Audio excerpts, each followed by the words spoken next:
Hello ಗೆಳೆಯರೇ, ಮೊದಲನೇ ಹಳೆಯ ಹಾಡುಗಳು ಎಷ್ಟು ಚೆನ್ನಾಗಿರ್ತಾ ಇತ್ತು ಅಂತಂದ್ರೆ ಕೇಳ್ತಾ ಇದ್ರೆ ಕೇಳ್ತಾನೆ ಇರಬೇಕು ಅಂತ ಅನಿಸ್ತಾ ಇತ್ತು. ಯಾಕಂದ್ರೆ ಅಷ್ಟೊಂದು ಚೆನ್ನಾಗಿರುವಂತ ಆ ಹಾಡುಗಳಾಗಿರ್ಬೋದು, ಆ ಒಂದು ಸಾಹಿತ್ಯ ಆಗಿರ್ಬೋದು, ಆ ಮ್ಯೂಸಿಕ್ ಆಗಿರ್ಬೋದು, ಆ ಒಂದೊಂದು ಪದಗಳಲ್ಲಿ ಇರುವಂತ ಒಂದು ಅರ್ಥ ಆಗಿರ್ಬೋದು, ತುಂಬಾ ಸಖತ್ತಾಗಿರ್ತಾ ಇತ್ತು. ಯಾಕಂದ್ರೆ ನೀವು ಈಗಾದ್ರೂ ಕೇಳಿ ಯಾವ್ದಾದ್ರು ಒಂದು ಹಳೆ ಹಾಡನ್ನ ಹಾಕೊಂಡ್ಬಿಟ್ಟು ಹೆಡ್ಫೋನ್ ಹಾಕೊಂಡ್ಬಿಟ್ಟು ಆ ಒಬ್ರೆ ಕೂತ್ಕೊಂಡು ಆ ಲೈನ್ಗಳೇನ್ ಬರ್ತಾವಲ್ಲ ಲೈನ್ಗಳನ್ನ ಒಂಥರ ಅರ್ಥ ಮಾಡ್ಕೊಳ್ತಾ ಹಾಡನ್ನ ಕೇಳ್ತಾ ಹೋಗಿ ಎಷ್ಟು ಚೆನ್ನಾಗಿ ಅನಿಸುತ್ತೆ, ಎಷ್ಟು ನಿಮ್ಗೆ ಇಷ್ಟ ಆಗುತ್ತೆ ಹಾಡು ಅಂತಂದ್ರೆ ನೀವು ಮತ್ತೆ ಮತ್ತೆ ಅದ ಹಾಡನ್ನ ಕೇಳ್ತಾ ಇರ್ತೀರ. ಆ ರೀತಿ ಹಾಡುಗಳಿಗೆ ಬರ್ತಾ ಇತ್ತು. ಇವಾಗಿನ ಹಾಡುಗಳು ಕೂಡ ಬರ್ತಾ ಇದೆ, ಚೆನ್ನಾಗಿಲ್ಲ ಅಂತಲ್ಲ, ಬಟ್ ಅವಾಗಿಂದಕ್ಕೂ ಇವಾಗಿಂದಕ್ಕೂ ಕಂಪೇರ್ ಮಾಡಿದ್ರೆ ಹಳೆ ಹಾಡುಗಳೇ ಎಷ್ಟು ಬೆಟರ್ ಅಂತ ನನಗೆ ಅನಿಸುತ್ತೆ. ಸೊ ಯಾಕೆ ಈ ಮಾತನ್ನ ಹೇಳ್ತಾ ಇದ್ದೀನಿ ಅಂತಂದ್ರೆ, ನಾನು ಇವತ್ತು ಒಂದು ಸಾಂಗ್ ನ ರಿವ್ಯೂ ಮಾಡ್ತಾ ಇದ್ದೀನಿ, ರಿಯಾಕ್ಷನ್ ಮಾಡ್ತಾ ಇದ್ದೀನಿ. ಅದ್ಯಾವುದಪ್ಪ ಅಂತಂದ್ರೆ ಗ್ರಾಮಾಯಣ ಅನ್ನುವಂತ ಒಂದು ಮೂವಿದು. ಈ ಮೂವಿಯಲ್ಲಿ ವಿನಯ್ ರಾಜ್ಕುಮಾರ್ ಸರ್ ಮತ್ತೆ ನಮ್ಮ ಮೆಗಾ ಶೆಟ್ಟಿ ಅವರು ಮೇನ್ ಲೀಡ್ ರೋಲ್ ಅಲ್ಲಿ ಕಾಣಿಸ್ಕೊಂಡಿದ್ದಾರೆ ಅಂತ ಹೇಳ್ಬೋದು. ಈ ಒಂದು ಸಾಂಗ್ ಹೆಸರು ಬಂದ್ಬಿಟ್ಟು ಬೆಂಕಿ ಸಾಂಗ್ ಅಂತ. ಸೊ ಇದು ಸಾಂಗ್ ಬಂದ್ಬಿಟ್ಟು ಬೆಂಕಿ ಸಾಂಗ್ಗೆ, ಬಟ್ ಈ ಸಾಂಗು ಹಳೆಯ ಸಾಂಗಿನ ಒಂದು ರಿಮಿಕ್ಸ್ ಆಗಿದೆ ಅಂತಾನೆ ಹೇಳ್ಬೋದು. ನಮ್ಮ ಡಾಕ್ಟರ್ ಶಿವರಾಜ್ ಕುಮಾರ್ ಸರ್ ಮತ್ತೆ ಸುಧಾರಾಣಿ ಮೇಡಮ್ ಅವರು ಆಕ್ಟ್ ಮಾಡಿರುವಂತ ಮನಮೆಚ್ಚಿದ ಹುಡುಗಿ ಸಿನಿಮಾದ ಒಂದು ಸಾಂಗ್ ಇದು. ನಿನ್ನಾನೆ ನಾನು ಬೆಂಕಿಯಲ್ಲಿ ತಂಪು ಕಂಡೆನು ಅನ್ನುವಂಥ ಒಂದು ಸಾಂಗ್ ನ ಇಲ್ಲಿ ರಿಮಿಕ್ಸ್ ಮಾಡಿದ್ದಾರೆ ಅಂತ ಹೇಳ್ಬೋದು.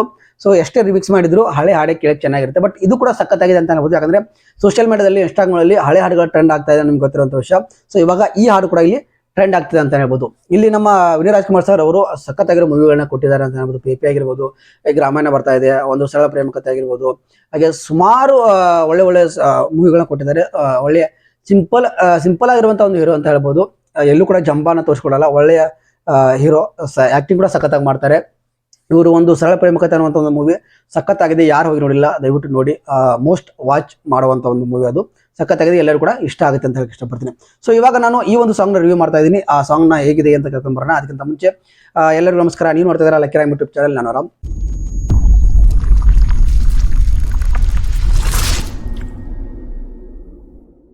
ನೇರವಾಗಿ ವಿಷಯಕ್ಕೆ ಬರ್ತಾ ಇದ್ದೀನಿ. ಅದಕ್ಕಿಂತ ಮುಂಚೆ ನೀವೇನಾದ್ರೂ ನಮ್ಮ ಚಾನಲ್ ಹೊಸಬರಾಗಿದೆ ಪ್ಲೀಸ್ ಚಾನಲ್ ಸಬ್ಸ್ಕ್ರೈಬ್ ಮಾಡ್ಕೊಂಡು ಸಪೋರ್ಟ್ ಮಾಡಿ. ಹಾಗೆ ಪಕ್ಕದಲ್ಲಿ ಬೆಲ್ ಐಕಾನ್ ಆಲ್ ಅಂತ ಒತ್ತಿ. ನೀವು ಆಲ್ ಅಂತ ಒತ್ತೋದ್ರಿಂದ ನಾನು ಪ್ರತಿಯೊಂದು ವಿಡಿಯೋ ನೋಟಿಫಿಕೇಶನ್ ಮೊದಲು ನಿಮಗೆ ಬರುತ್ತೆ ಅಂತ ಹೇಳ್ತಾ, ಈ ಸಾಂಗ್ ಯಾವ ರೀತಿ ಬಂದಿದೆ ಅಂತ ಕೇಳಕ್ಕೆ ನಾನು ಕೂಡ ಒಂಥರ ಎಕ್ಸೈಟ್ ಆಗಿದ್ದೀನಿ. ಸುಮಾರು ದಿನ ಆಯ್ತು ಬಂದ್ ಸಾಂಗ್ ಇದು. ಸೊ ಯಾವ ರೀತಿ ಅಂದ್ರು ಒಂದು 13 ದಿನ ಆಗಿದೆ ಸಾಂಗ್ ಬಂದ್ಬಿಟ್ಟು. ಸಾಂಗ್ ಯಾವ ರೀತಿ ಇದೆ ಅಂತ ಎಲ್ಲ ಗೊತ್ತಿರುವಂತ ವಿಷಯ, ಯಾಕಂದ್ರೆ ಎಲ್ಲ ಕಡೆ ಅಷ್ಟೊಂದು ಟ್ರೆಂಡ್ ಆಗ್ತಾ ಇದೆ. ಸೊ ಹಾಗಾಗಿ ಈ ಒಂದು ಸಾಂಗ್ ನ ರಿವ್ಯೂ ಮಾಡ್ಕೊಂಡ್ ಬರೋಣ. ಸೊ ಯಾವ ರೀತಿ ಇದೆ, ಯಾವ ರೀತಿ ಅನಿಸುತ್ತೆ ಅಂತ ಕೇಳ್ಕೊಂಡು ಆಮೇಲೆ ಅದ್ರ ಬಗ್ಗೆ ಮಾತಾಡೋಣ ಬನ್ನಿ. ಹಾಗಿದ್ರೆ ಮೊದಲು ಸಾಂಗ್ ಯಾವ ರೀತಿ ಇದೆ ಅಂತ ನೋಡ್ಕೊಂಡು ಬರೋಣ. ಸ್ಟಾರ್ಟ್.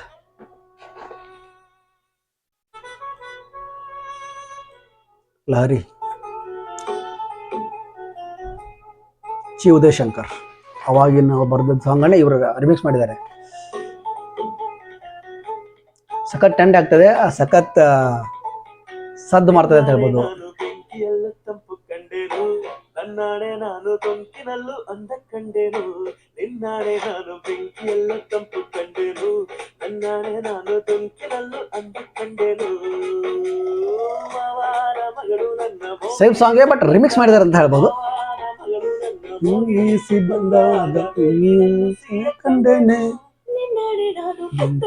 ಬೆಳಕ ಕಂಡೇನು, ನನ್ನಾಡೆ ನಾನು ಮಕ್ಕಳಲ್ಲೂ ಸುಖವ ಕಂಡೆನು.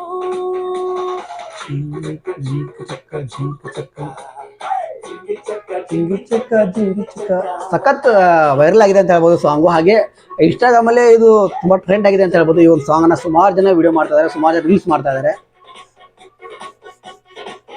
ಗ್ರಾಮಾಯಣ ಮೂವಿ ಇದು.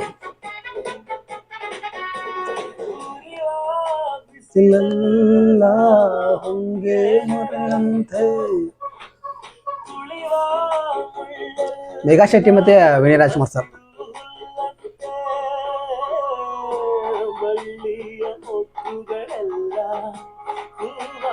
ಅವಾಗಿನ ಸಾಂಗ್ ಯಾವ ರೀತಿ ಬರಿತಾ ಇದ್ರು ನೋಡಿ.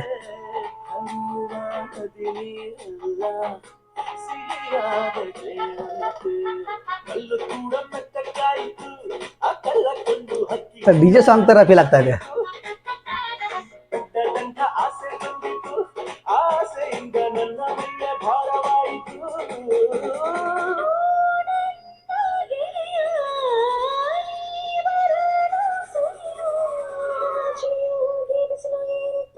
ನಿನ್ನಾಡೆ ನಾನು ಕತ್ತಲಲ್ಲೂ ಬೆಳಕ ಕಂಡೆನು, ನನ್ನಾಡೆ ನಾನು ಮತ್ತಿನಲ್ಲೂ ಸುಖವ ಕಂಡೆನು. ಇದೊಂದು ಸಾಂಗ್ ತುಂಬಾ ಟ್ರೆಂಡ್ ಆಗ್ತಾ ಇದೆ. ಇನ್ಸ್ಟಾಗ್ರಾಮ್ ಅಲ್ಲಿ ತುಂಬಾ ಜನ ರೀಲ್ಸ್ ಮಾಡ್ತಾ ಇರ್ತಾನೆ.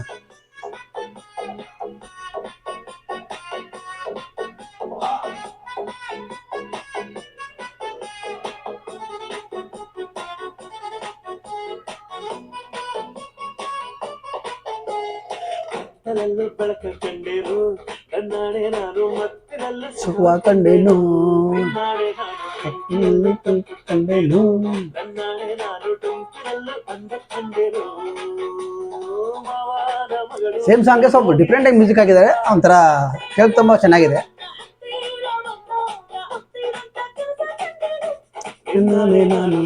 ನಾನು ಬೆಳಕ ಕಂಡೇನು ಹೊಸದಾಗಿ ಟ್ರೈ ಮಾಡಿದ್ದಾರೆ, ಬಟ್ ಸಖತ್ತಾಗಿದೆ ಇದು ಕೂಡ.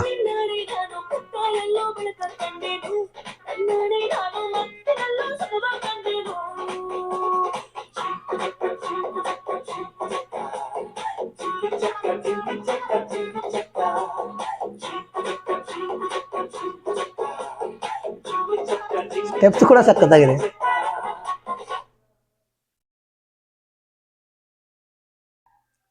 ಸಖತ್ತಾಗಿದೆ ಅಂತ ಹೇಳ್ಬೋದು ಗ್ರಾಮೀಣ ಸಿನಿಮಾದ ಈ ಒಂದು ಸಾಂಗು. ಆ ಒಂದು ಮೂವಿ ಬಂದ್ಬಿಟ್ಟು 1987ರಲ್ಲಿ ರಿಲೀಸ್ ಆಗಿದಂತ ಒಂದು ಮೂವಿ. ಅವಾಗ ನಾವು ಕೂಡ ಹುಟ್ಟಿರ್ಲಿಲ್ಲ. ಅವಾಗೇ ಆ ಒಂದು ಸಾಂಗ್, ಆ ಒಂದು ಮೂವಿ ಅಷ್ಟೊಂದು ಹಿಟ್ ಆಗಿತ್ತು. ಸೊ ಅದನ್ನ ಬರ್ದಿರೋದು ಯಾರಪ್ಪ ಅಂತಂದ್ರೆ ಚಿ ಉದಯಶಂಕರ್ ಸರ್ ಅವರು ಬರ್ದಿರ್ತಾರೆ. ಸೊ ಅದನ್ನ ಅವಾಗ ಹಾಡಿರೋ ಯಾರಪ್ಪ ಅಂತಂದ್ರೆ ನಮ್ಮ SPB ಸರ್ ಮತ್ತೆ ಜಾನಕಿ ಮೇಡಮ್ ಅವರು ಆ ಒಂದು ಸಾಂಗ್ ಅನ್ನ ಹಾಡಿರ್ತಾರೆ. ಸೊ ಇಲ್ಲಿ ಸಾಂಗ್ ಕೂಡ ಸಖತ್ತಾಗಿತ್ತು, ನನಗೆ ಕೂಡ ಇಷ್ಟ ಆಯ್ತು ಸಾಂಗು. ಹೇಳ್ಬೇಕಂತಂದ್ರೆ ಒಂಥರ ಮ್ಯೂಸಿಕ್ ಎಲ್ಲ ಕೂಡ ಒಂಥರ ಡಿಫ್ರೆಂಟ್ ಆಗಿದೆ ಅಂತಾನೆ ಹೇಳ್ಬೋದು. ಮೇನ್ ಆಗಿ ಒಂಥರ ರಿಮಿಕ್ಸ್ ಮಾಡಿದ್ದಾರೆ. ಇಲ್ಲಿ ಲಿರಿಕ್ಸ್ ಚಿ ಉದಯಶಂಕರ್ ಅಂತಾನೆ ಇವರು ಕೂಡ ಹಾಕಿದ್ದಾರೆ. ಯಾಕಂದ್ರೆ ಆ ಒಂದು ಲಿರಿಕ್ಸ್ ಅನ್ನ ಇವರು ಒಂದು ಇಲ್ಲಿ ಆಡ್ ಮಾಡಿಬಿಟ್ಟು ಒಂದು ಮ್ಯೂಸಿಕ್ ಸ್ವಲ್ಪ ಡಿಫ್ರೆಂಟ್ ಮಾಡಿದ್ದಾರೆ ಅಂತ ಹೇಳ್ಬೋದು. ಬಟ್ ಕೇಳಕ್ಕೆ ಒಂಥರ ಸಖತ್ತಾಗಿದೆ ಅಂತ ಹೇಳಿದ್ರು, ಮಜಾ ಬಂತು. ಇದಕ್ಕೆ ಮ್ಯೂಸಿಕ್ ಕಂಪೋಸ್ ಮಾಡೋದು ಉಪೇಂದ್ರ ಕುಮಾರ್ ಅಂತ ಕಂಪೋಸ್ ಮಾಡಿದ್ದಾರೆ. ಒಂಥರ ಚೆನ್ನಾಗಿ ಸಖತ್ತಾಗಿ ಕಂಪೋಸ್ ಮಾಡಿದ್ದಾರೆ ಅಂತ ಹೇಳ್ಬೋದು. ಸಿಂಗರ್ ಬಂದ್ಬಿಟ್ಟು ಕಪಿಲನ್ ಮತ್ತೆ ಐರಾ ಉಡುಪಿ ಅವರು ಈ ಸಾಂಗ್ ಅನ್ನ ಹಾಡಿದ್ದಾರೆ. ಸಖತ್ತಾಗಿ ಹಾಡಿದ್ದಾರೆ ಅಂತ ಹೇಳ್ಬೋದು. ಒಂಥರ ಚೆನ್ನಾಗಿದೆ ಕೇಳಕ್ಕೆ. ಮೊದಲಿನ ಸಾಂಗು ಈ ಸಾಂಗು ಕಂಪೇರ್ ಮಾಡಿದ್ರೆ ಮೊದಲಿನ ಸಾಂಗೇ ಬೆಟರ್ ಅಂತ ಅನಿಸುತ್ತೆ. ಬಟ್ ಇವಾಗಿನ ಜನಕ್ಕೆ ಈ ಸಾಂಗ್ ತುಂಬಾ ಇಷ್ಟ ಆಗ್ಬೋದು, ಇಷ್ಟ ಆಗಿದೆ ಕೂಡ. ಸೊ ಮೂವಿಗೆ ಆಲ್ ದ ಬೆಸ್ಟ್ ಅಂತ ಹೇಳೋಣ. ಗ್ರಾಮೀಣ ಸಿನಿಮಾ ಒಂದು ಮೂವಿದ ಒಂದು ಸಾಂಗ್ ಇದು ಸಾಂಗ್ ಸಖತ್ತಾಗಿತ್ತು. ನನಗಂತೂ ಮಜಾ ಬಂತು ಕೇಳಕ್ಕೆ. ಒಂಥರ ವೈಬ್ ಕೊಡುತ್ತೆ ಈ ಸಾಂಗ್ ಕೂಡ. ಆ ಸಾಂಗು ಸೈಲೆಂಟ್ ಆಗಿರೋ ಮ್ಯೂಸಿಕಲ್ ಇದೆ. ಈ ಸಾಂಗ್ ಸ್ವಲ್ಪ ಬಡದಬ್ಸುತ್ತೆ ಅಂತ ಹೇಳ್ಬೋದು. ಸಖತ್ತಾಗಿತ್ತು, ನನಗೆ ಕೂಡ ಇಷ್ಟ ಆಯಿತು. ಸೊ ನಿಮ್ಗೆ ಯಾವ ರೀತಿ ಅನಿಸ್ತು, ಏನು ಅನಿಸ್ತು ಕಮೆಂಟ್ ಮುಖಾಂತರ ತಿಳಿಸೋದಕ್ಕೆ ಇಷ್ಟಪಡ್ತೀನಿ. ಸೊ ಇದಾಗಿತ್ತು ವಿಡಿಯೋದ ಒಂದು ರಿವ್ಯೂ, ಒಂದು ರಿಯಾಕ್ಷನ್. ನಿಮ್ಗೆ ಯಾವ ರೀತಿ ಅನಿಸ್ತು ಕಮೆಂಟ್ ಮುಖಾಂತರ ತಿಳಿಸೋದಕ್ಕೆ ಇಷ್ಟಪಡ್ತೀನಿ. ಹಾಗೆ ವಿಡಿಯೋ ಇಷ್ಟ ಆದರೆ ಲೈಕ್ ಮಾಡಿ, ಶೇರ್ ಮಾಡಿ, ಸಬ್ಸ್ಕ್ರೈಬ್ ಮಾಡ್ಕೊಂಡು ಸಪೋರ್ಟ್ ಮಾಡ್ತಾ ವಿಡಿಯೋ ಮುಗಿಸ್ತಾ ಇದೀನಿ. ಸಿಗ್ತೀನಿ ಮತ್ತೊಂದು ವಿಡಿಯೋದಲ್ಲಿ. ಅಲ್ಲಿ ನಮಸ್ಕಾರ.